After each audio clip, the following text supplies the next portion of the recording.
What's good, everyone? It's the one and only NY Phenom. If you guys enjoy NFL, NBA content, want to see some gaming content in the near future, give this video a like, and if you're new, go and subscribe to the channel while you're at it.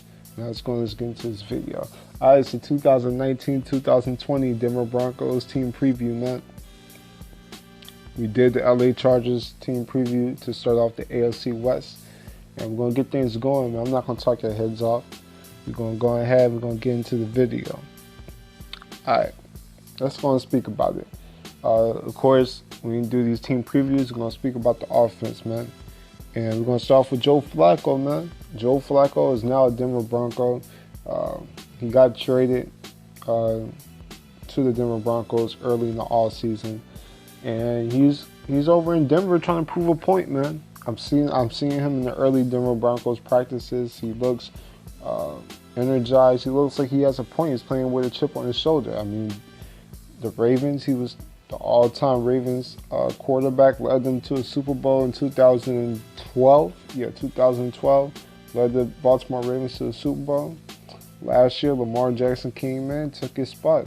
That's what it is. But now he's in Denver by a proof of point. Of course, we know Joe Flacco has a strong arm. Can be accurate at times. Hasn't always been a consistent performer in the regular season, but we know come playoff time is Joe Flacco time.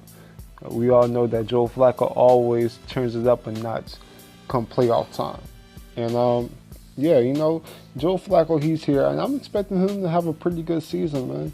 I don't think Joe Flacco is a trash quarterback at all. I think he's pretty good in the clutch. You know, he just has to be consistent in the during the regular season, man. So you got Joe Flacco. You also drafted Drew Lock, who's going to come in, and he probably is the future of the Denver Broncos, quarterback-wise. I mean, Joe Flacco, what is he? He's about 30, 32, 33. I think Joe Flacco can still play for a little bit more. But, you know, Drew Lock is definitely, they drafted him for a reason. And I think John Elway thinks that he could possibly be the future of the Denver Broncos. But I don't think Joe Flacco is just going to give it easily. We all know that Joe Flacco has a big ego. I mean, for you guys who don't remember, Joe Flacco literally did not throw the ball to Lamar Jackson in the end zone. Lamar Jackson was wide open last season. I still think that's one of the funniest things I've ever seen. But, man, you know, Joe Flacco, he has a big ego. And he's definitely going to have an ego and play with a chip on his shoulder. I mean, dude got traded to Denver. And you know what? I think John Elway kind of likes Joe Flacco. Well, of course he likes him. He traded for him. But Joe Flacco is the best quarterback that the Broncos have for a while since Peyton Manning's been there. I mean, they went from Case Keenum, which Case Keenum's not a bad quarterback, but I think if we're talking Case Keenum or Joe Flacco, I think most people will probably take Joe Flacco. They came from Paxton Lynch, Trevor Seaman. None of those quarterbacks are Joe Flacco. I'm expecting Joe Flacco to have a pretty good season. Now, of course, in the running back position, they have Philip Lindsay, who was a Pro Bowler last year, was a breakout star. I believe he was a rookie last year. Don't quote me on that. He might have not been a rookie. He could have been in second year last year. But anyway, Philip Lindsay, he broke out, was a Pro Bowler, ran for over 1,000 yards, and he is battling with injury right now, but he says that he should be back by training camp. So I guess that's a good sign for a Denver Broncos fan that you're getting your star running back for training camp. So that's huge. What's also going to be huge is having Devontae Foreman as a backup running back. I think he's a pretty good backup running back. So, but Philip Lindsay, he should have another good year. You know what I'm saying? Now the wide receiver position.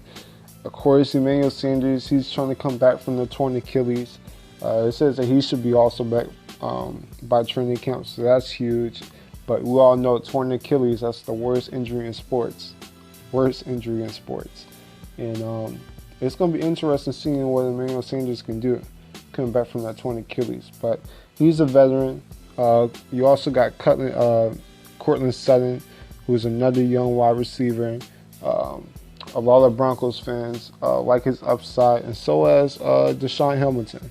So it's going to be interesting how those three receivers play throughout the year, because you know all of them have some pretty good talent.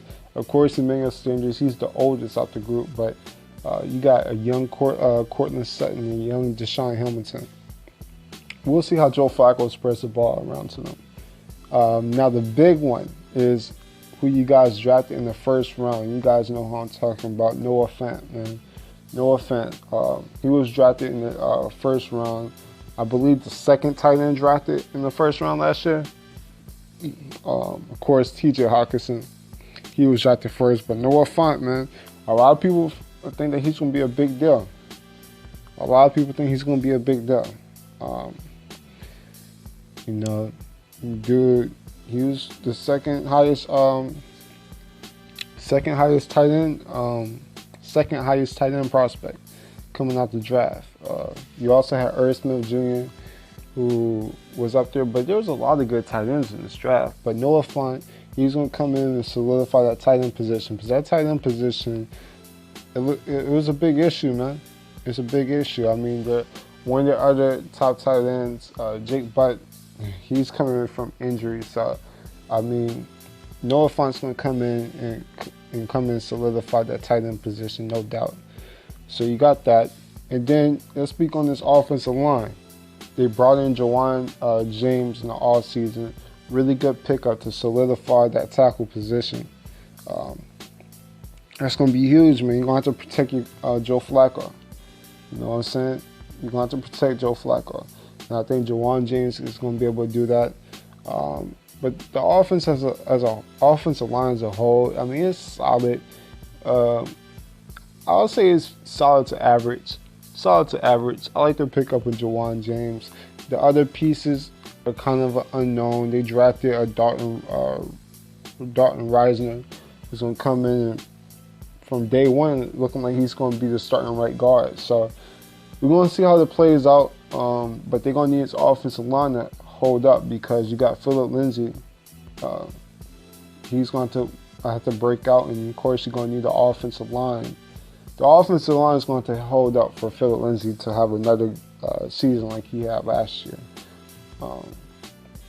So I mean, as an offense as a whole, I think it's better than a lot of people think it is. But I mean, it still can improve. Noah Fant, we still have to see who he is. He's one of the top tight end prospects, but usually it takes tight ends a year or two to get into the NFL atmosphere. So we'll see if Noah Fant can come in day one and be a star. We'll see how Emmanuel Sanders comes back from the torn Achilles. I'm kind of questionable about that. Cortland Sutton and Deshaun Hamilton are two young wide receivers who could both have a breakout year.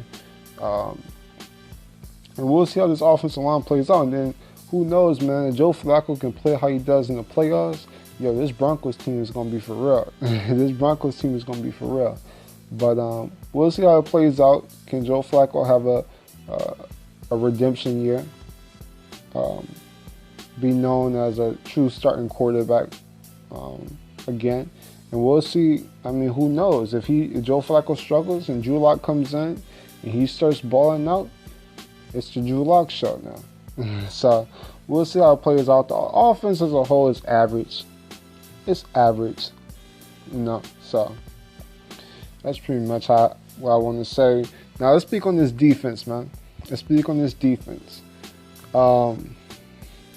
This D-line, surprisingly, is not that good. It's surprisingly not that good. I mean, Derek Wolfe, Shelby Harris, Adam Gottis. I mean, this three-man front, it's not doing the job. It's not doing the job. That's definitely a hole on this team, is that three-man front. Yeah, it's like that. So that three-man front is not doing so well. I know they drafted a few prospects in the draft last year, but most of the players that they drafted aren't going to come in and be day one starters. So, yeah. Now, the linebacker position is where this team excels. I mean, first of all, you got Von Miller rushing the edge. I mean, Von Miller, like I said, is one of the top linebackers in the NFL, point blank period. Easily top 5 linebacker. You can make a case he's a top 3 linebacker in the NFL. He's a former Super Bowl MVP. We all know Von Miller's the truth. Also, you got the young Bradley Chubb, who's a young stud. Last year was his rookie season. He balled out. He showed that he was the truth. And he's going to build and become a young superstar. So point blank period. Todd Davis is another solid linebacker. Now the loss of Brandon Marshall, in my opinion, was huge. Of course, Brandon Marshall, he was one of their top linebackers besides Von Miller on the team, besides Bradley Chubb. He was that other linebacker that came in and handled business. He's gone. So I wonder how they're going to do with that. But, I mean, you got Von Miller, you got Bradley Chubb, Todd Davis is solid. I mean, this linebacker core is still pretty good, man. Really good. Really good. So, I like that linebacker position. The secondary, in my opinion, is one of the most underrated parts of the team. I mean, you got Kareem Jackson, Chris Harris in the slot, Bryce Callahan, you got Justin Simmons, William Parks. I mean, this secondary is for real. Now, they did lose Bradley Roby, but, I mean, you still got Chris Harris doing his thing. You got Bryce Callahan is the one who plays in the slot. We know that he puts in work from Chicago. And Kareem Jackson was Houston Texans' probably best cornerback. But yeah, this secondary is for real. Probably the most underrated part of this team. I mean, of course, everybody's going to speak about Von Miller and Bradley Chubb. Rightfully so. I mean, those two guys are elite pass rushers, two elite linebackers. But, I mean, this secondary is for real. When you have a secondary of Bryce Callahan in the slot, Chris Harris Jr., in my opinion, I mean, he can play anywhere. He can play the slot. He can play the outside corner. And then you got Kareem Jackson, who, like I said, was probably the Houston Texans' best cornerback. I mean, you have one hell of a secondary. And then Justin Simmons is a young safety who has some potential. So, I mean, this secondary is for real. So, I mean, like I said, the D-line is a struggling point, but, I mean, their linebacking core and their secondary is for real. Now, on to the head coach. Of course, Van Joseph, he was let go. Broncos fans don't like him. I mean, personally, I thought he wasn't as bad as people thought, but, I mean, if he wasn't the right coach for the right situation, it is what it is. But, you know, they got a new head coach now. They got Coach Vic Fangio, man. Vic Fangio, he's been around for a long time. He was a defensive coordinator for the Chicago Bears last year, so he's been a defensive coach. He's been around football for the longest. I believe it was like the early 80s or whatever, so he's been around for the longest. He was a defensive coordinator for the Bears last year. Like I said, this defense is actually really good once you get past that D line. So, I mean, I think he could fit in. I think his defense, I think he'll bring some more defensive culture into this locker room. And one more thing I want to speak about the secondary. This secondary may be, I don't want to seem blasphemous, but this is the best secondary, in my opinion, that they had since the no-fly zone with Aqib Talib and them boys.